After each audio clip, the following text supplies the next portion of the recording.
So I've started with the recording, and we will be ending the class at around 12:40 so that you can get time to start with your open book assignment.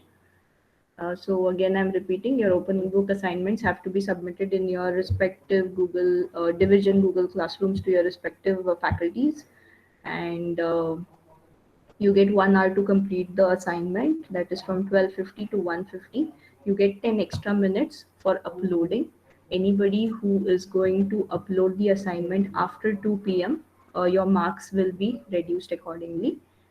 And if you do not if you're not sure about your roll numbers, you can just write your name, USN, and signature on every page of your assignment. Make sure you write the page numbers also on your assignment sheets. Okay.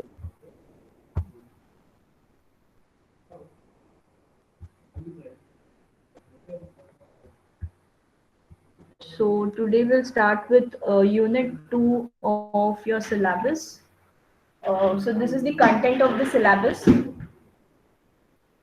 We are going to study automated production lines. In that, first we'll start with fundamentals of automated production lines. In that, we'll be studying the system configuration, work part transfer mechanisms. In that, we are studying linear transfer and rotary transfer system. And then we'll be studying what is buffer storage and the control of production line. In that, the control functions and line controller. The next half part of the second unit is analysis of transfer lines. It is analysis of transfer line with no internal part storage and analysis of transfer line with internal part storage, and you have simple problems based on it. So basically in this unit, the first half unit, that is automated production lines, it is mainly theoretical. It will be complete a theory discussion. So we will not require much time here. But then there are problems in the second half of the unit, that is analysis of transfer line, very important part of this second unit, because it has problems here. So you have two concepts. You have to analyze the transfer line with a buffer storage and one without buffer storage. So you'll have equations with respect to these both, and then there will be problems. Simple problems, not very difficult, but there'll be a little lengthy problems. Um, so we'll just get started with the unit 2. So this is just a depiction of what is this automated production line or an automated assembly line, which you'll be studying in the third unit. Um, okay. So we know that you people have already studied what is automation, what are the reasons of automation, why do we go for automation, and so. So whenever it comes to automation, basically we wish to go for automation whenever we have to go for mass production. Okay, so this discussion here that we are going to have is also with respect to high production or mass production. So whenever you have to go for any manufacturing system, if it is willing to go for high production of parts, what happens is they require multiple processing operations. Okay, so whenever it comes to multiple processing operations, that means the part has to be routed through a number of stations. At every station there is going to be one or the other processing operation performed, and then at the end you'll have the final finished product come out of the system. So your each processing operation will be performed at one workstation, and there will be these number of stations. They will be physically integrated by means of mechanized work part transport systems. These together are going to form an automated production line. So what do we mean by these automated production lines? It is nothing but a part. It will be routed through number of workstations. Every workstation, there will be one uh, process which will be performed on that particular work part, and all of these workstations will be connected to each other. That is, they are physically integrated with the help of work part handling systems or work part transport system. For example, suppose if you have a milling machine and you have a drill machine um side, which are placed one after the other, and then there is this robotic arm which is there in between. So this is an example of an automated production line where you have the milling machine and the drilling machine linked to each other with the help of this material handling system. That is your robotic arm. Okay, so this is a simple example that I just told. So what happens is machining. When it comes to machining, yeah, Excuse me, ma'am. Ma'am, the screen is yeah, blank. yeah, it's blank. I have not yet cleared it. Yeah. So when it comes to machining, may it be milling, drilling, or any other lathe operation that has to be performed, um, these machining operations, they are basically performed on these production lines. Okay. So when we talk about assembly operations, we will be looking into the assembly operations. But when we talk about an automated production line, it is mainly dealing with the machining operations. Now, machining, again, as I said, it could be anything. It can be a machining that is done on a milling, a shaping machine, maybe a drilling machine, or in a lathe, and so on. So other applications of automated production line, they can include some other operations like maybe a robotic spot welding. When you consider, if you consider this itself, you can see these are the robotic arms. You can see the body of the car. It is going to move on a line, and maybe there is some spot welding operation that is performed at some of the stages that you can see here. Other than this, you can also expect some inspection centers along with the different workstations that are routed or that are in line. And what happens is automated production lines, they basically require a lot of investment. So, as I said, you all have already studied the reasons for automation, and you must have already come across that automation requires a lot of investment. But of course, the unit cost of the product. Okay, if you consider the unit cost of a product that is come through a automated system and that which is come through a manual system, there will be difference. Okay, so the unit cost is of course going to justify the investment that we do for an automated system.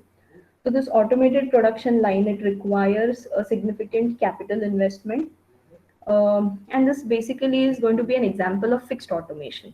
Okay, because we are basically aiming at mass production, and when it comes to mass production, there is no much change in the design or the complete setup that we do. Okay, so there are these following conditions that I will just list. These conditions, if you come across, then you can go for automated production line. And what are those conditions? One, as I said, it is high demand. Okay, whenever whenever your product gets a very high demand in the market, that's when you go for mass production. So that is one of the condition when you can go for these automated production lines. Second is stable product design. Okay, um, the product design has to be stable. If you want to go for frequent changes in the design, then this type of automated production line may not be suitable, because there's a lot of investment that is involved in it. So major changeovers, if you want to do, it will lead to a very high or a very expensive investment here. Therefore, you have to make sure that the product design is quite stable and does not require frequent changeovers. Next is long product cycle. So your product has to last at least for a few years, so that you can justify all the investments that you have made here. And then you have these multiple operations that need to be performed. So if you have a product which does not require a number of operations, then there is no point in going for an automated production line. Okay, so automated production line is suitable Ma'am, when you have, yes. sorry to interrupt. Your screen is blank, ma'am. Is unable to see anything. Like it's just white in color. Yeah, I have still not started using the screen. I'm just giving you a Fine, fine. uh, Sorry. yeah, overview of this automated production line. Okay. So as I said, in order to go for automated production lines, you need to look into these conditions. If you have these following conditions, which are just discussed, if you come across these, then you can justify your investment that you're going to make in automating your production line. So I'll repeat them. One is when you realize that your product is getting a very high demand. Next is you make sure that the product design is stable and it does not require a lot of change in design. Next is your product life cycle is going to be for a number of years. And lastly, the product should require a number of operations to be performed. Okay, because a production line means what? It has a sequence of operations to be performed. Just one or two operations performed it cannot justify the automated production line. Okay, so based on these conditions, you can go for these automated production lines. 1 minute.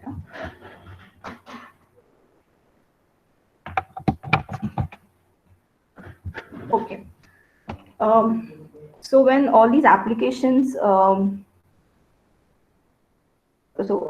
all these conditions are satisfied, you will get the following benefits from the automated production line. And what are those benefits? One is you will observe that you will spend very less on direct labor, because of course you're eliminating the labors here, you're going for automation. So the direct labor cost that was involved, that will be reduced.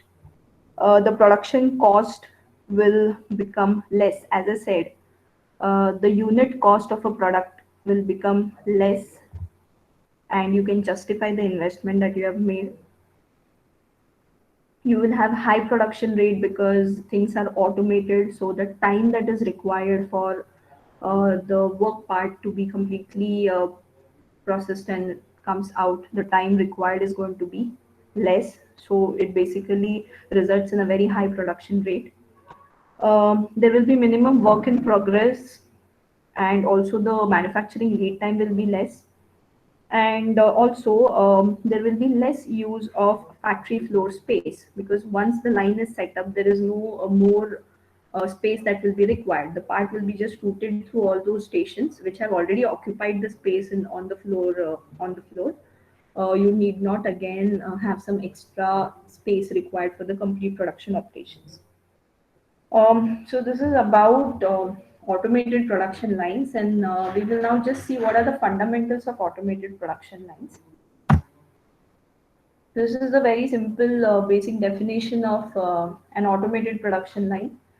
An automated production line, it basically consists of multiple workstations that are automated and are linked together by work handling system that transfer parts from one station to next. This is very simple.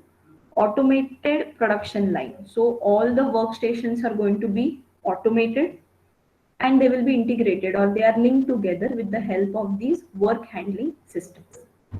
Okay.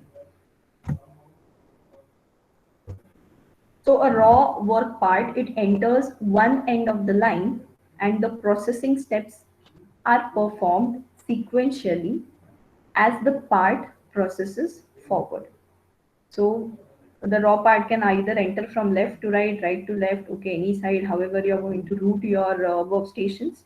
So the raw part enters from one end of the line and comes out from the other end, such that all the processing operations are going to be performed on it from when it moves from one station to another. So the line may include inspection stations to perform intermediate quality checks. So when I talk about these automated production lines, you cannot deny the inclusion of some stations which can be manual.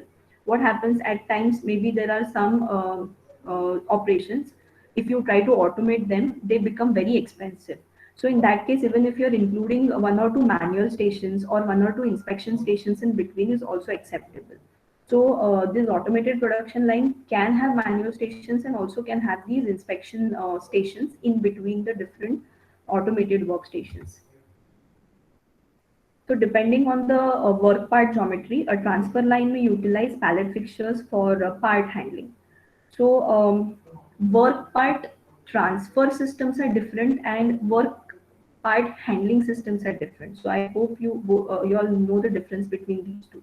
Work part handling systems are those which are like pallet fixtures, or this is one example. You have this as the pallet fixture, okay, or you can have some other type of fixtures which are going to help you to hold the work part, okay.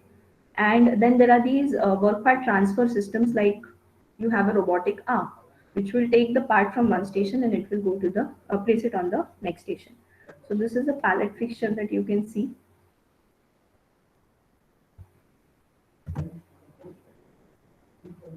A pallet fixture is a work holding device that is designed to fixture the part in a precise location relative to its base and to be moved, located, and accurately clamped in position at successive workstations by the transfer system. So the alternate method of work part location is to simply index the part themselves from station to station. This is called as a free transfer line. So pallet fixtures are one which are going to basically help in orienting the part, because when it comes to machining, sometimes there are these specific sites which need to be machined. Okay, so when you have these pallet fixtures, they also take care of the precision, the accuracy that has to, with which that the machining has to be done. So whenever you have these precision and accuracy to be considered, you can go for these pallet fixtures. Otherwise, you can have an alternate method, that is a free transfer line. Um, so the cost of free transfer line, it is less as compared to the pallet fixtures. So moving on to what is system configuration. So I hope all of you know what do we mean by configuration. Okay, configuration Excuse me, is what, ma'am. Please, can you yeah. show the previous slide once?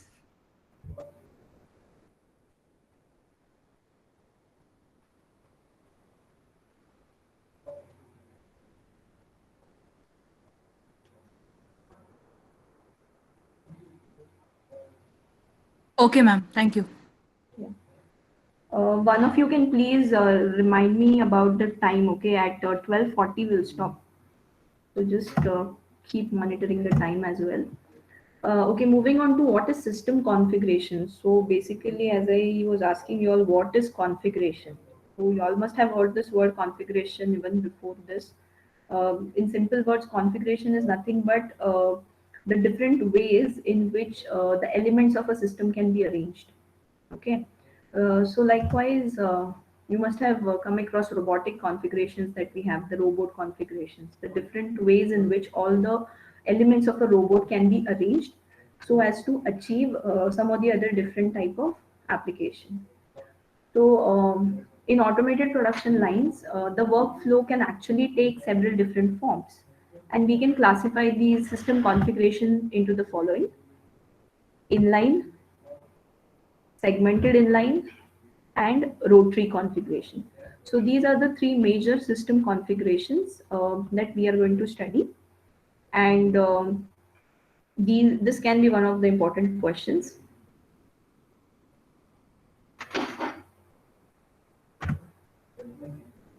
So to start with, let's see what is this inline configuration. Inline configuration consists of a sequence of stations in a straight line arrangement. The configuration is common for machining big workpieces such as automotive engine blocks, engine heads, etc. The inline configuration can accommodate a large number of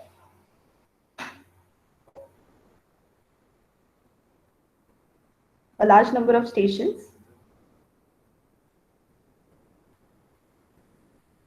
and there can also be these integrated storage buffers along the flow path. So what is inline configuration is shown here. This is an inline configuration. What you see here, the blue color boxes here, these are the processing stations. So PROC means processing and AUT means automated. So this is a workstation where some of the other process will be performed, and this system is basically automated. This workstation, it's automated. So as I said, automated production line. So this figure that you see here, you can also use the same to explain what is automated production line. It is the same figure that can help you to explain what is automated production line and also inline type. So inline type is nothing but the automated production line that we are going to study. So here you see these are the different workstations. In between, you can even expect some inspection stations or maybe one or two manual stations. Okay, and this basically is going to be your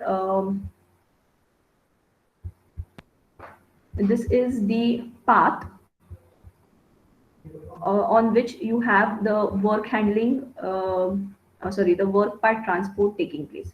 So these are the different stations. You have end stations. These are the workstations. You have mechanized transport system here, which is going to basically move the parts from one station and place it on the next station. So at every station, you will have these mechanized work part transport systems, which will help in moving the work parts from one station to another station. So this mechanized work part transport system that you see, this brown color or this creamish color line that you see here, this can be again uh, these are the different types basically. So you can expect some conveyors, maybe if not in robot arm, not always a robot arm is used because it's again an expensive work part transport system. If it is a very simple operation or the simple yeah, simple operations that have to be performed, then you can expect some roller conveyors. There will be powered roller conveyors or some belt conveyors. Okay, so different types of work part transport systems. We will also be studying the same as and when we proceed.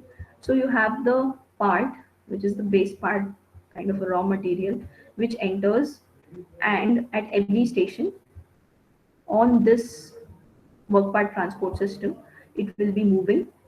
And then either you have a worker who will be fixing it on this automated production workstation, or it can be an automated robotic arm which will be doing the task.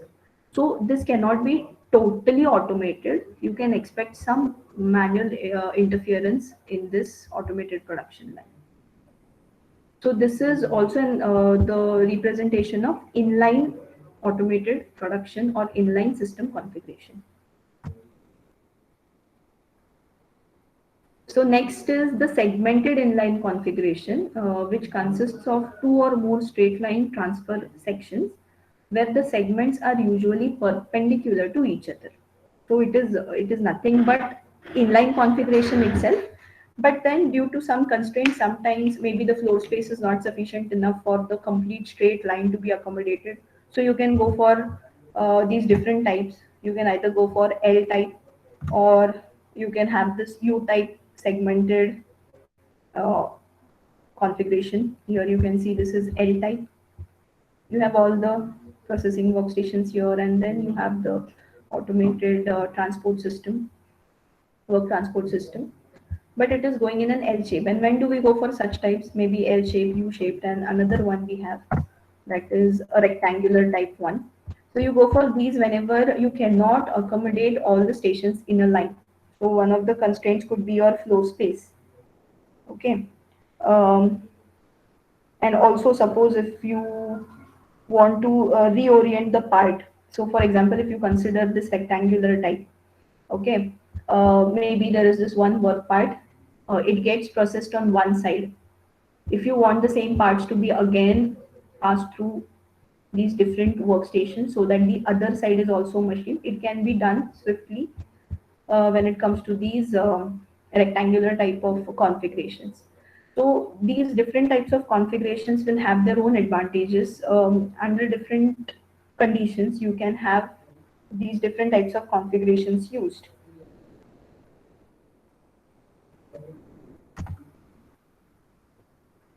So reasons for designing it in this way. So reason why we have the segmented or inline types. One is when the available floor space may limit the length of line. Next is The rectangular layout, it provides for swift return of work holding fixtures to the front of the line for reuse. So they have just specified about maybe if this was a pallet fixture, for example. After it gets used by these work parts and once they are completed and sent out, these pallet fixtures can again be reused for the other new parts which are coming in. Next, a workpiece is segmented inline configuration may be reoriented to present different surfaces for machining. So as I said already, suppose if one side of the work part is getting processed and also the other side has to be processed, you can transfer the same on this rectangular configuration by changing the side of that work part.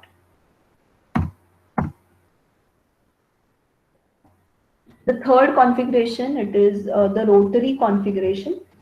Here the work parts are attached to fixture around the periphery of a circular work table. And the table is indexed. What do we mean by indexed? It is rotated at a very fixed angular moment. So a rotary configuration, the work parts are attached to fixture around the periphery of a circular work table, and the table is indexed to present the parts to workstations for processing.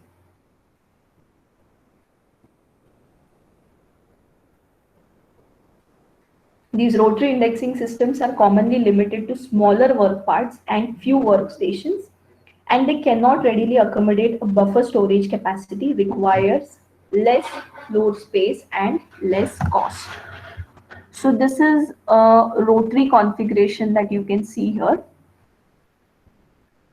So as already mentioned in the definitions here that we have, it has a table, okay, it has a circular table and it will be indexed. So at certain angles, at certain fixed angular amount, it is going to be rotated. Okay, and now what makes this rotation possible is there will be some mechanism here. What is that mechanism? That also will be studying. Few of the mechanisms will be studying. So here, this round table that you see, it is the circular table on which you have the parts placed. So when, suppose if you concentrate on this work part with a certain angular movement, it will be equal angular movements throughout. Suppose if this is having 1, 2, 3, 4, 5, 6, 7, 8, this complete circular table will have 360 degrees divided by these 8 stations. So whatever is the angle that you get at every station, that is the angular moment that takes place. So you have the parts entering, and once the part is processed at one station, it will be moved to the next. So as and when the table moves, the parts which are placed on it will be moved. And of course, again, here also you have these work transfer systems, for example, a robotic arm, which will be moving the work part from this location to your workstation to perform the necessary operation. Okay. So this is another representation of the rotary configuration that you see. So this is the circular table. On the periphery of the circular table, you will see the work units kept. So these are the different workstations. Say for example, this is one workstation. This is another workstation. This is another 4. This is 5th workstation. And you have this robotic arm that you can see. You have robotic arm here, 1, 2, 3. Okay, these robotic arms, they are going to take the work part. Once it comes here in front of this workstation, it will just lift it from that and place it on this workstation for the work to be performed on it. And then this robotic arm, it will take the work part from the station and keep it back on this rotating table for its next positioning. So it will then move to the next station. So all of these workstations, they will be placed at equal distance, at equal angles. Okay, so it depends upon how many stations are there. If there are 6 stations, 360 divided by 6. If there are 8 stations, it will be 360 divided by 8. But here you cannot have these buffer storages included. And rotary configuration, it basically requires very less floor space if you compare the inline or the segmented types. So this rotation that is happening, okay, all the work parts that are moving, this indexing that is happening, it is because of some indexing mechanism. So what are those indexing mechanisms? We will be seeing it later. So here it is, the work part transfer mechanisms.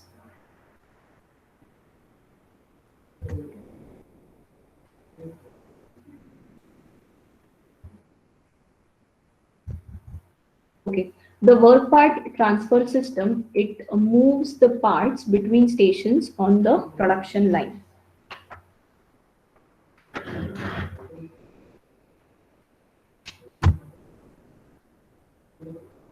So transfer mechanisms used on automated production lines are usually synchronous or asynchronous. So let me just tell you, this synchronous or asynchronous is the type of transfers that are taking place. Okay, these are not the mechanisms. Synchronous transfer or asynchronous transfer is not a mechanism. Okay, so what do we mean by synchronous transfer? As the name, we already know what is synchronous, so same is the meaning here also. In synchronous transport system, all the work units are moved simultaneously between stations with a quick discontinuous motion and then positioned at their respective stations. Okay, so this is just a graphical representation. You can see velocity against the distance that it has moved. So you have the stations that are shown here, 1, 2, and 3. So what do we mean by synchronous transport? The work part which is placed on station 1, station 2. Suppose the work parts are moved from station 1 to station 2, and now at station 1 there is one work part, at station 2 there is another work part. So you want to move the part which is on station 2, it has to go to station 3. So this happens at a time. So the work part at station 1 and 2 will be moving out at the same time, and they will be transferred at the same time, such that the part at station 1 is moved to station 2 and that which was at station 2 has moved to station 3. So this happens simultaneously. Okay. So Ma'am, time up, ma'am. Excuse me, ma'am. Time up, ma'am. Okay. Time up, ma'am. Fine. Then we will continue work part transfer mechanism onwards in tomorrow's class. Yes, ma'am.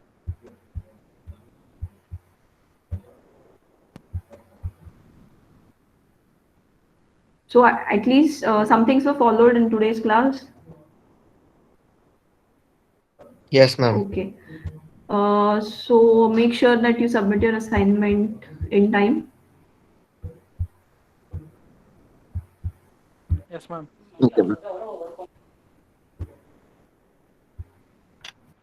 Yes, ma'am. Okay. So we'll stop here and we'll meet again tomorrow. Thank you, ma'am. Thank Yeah, you, once ma'am. again, I'll mark the Thank you, ma'am. attendance. Wait Yes, a ma'am. minute.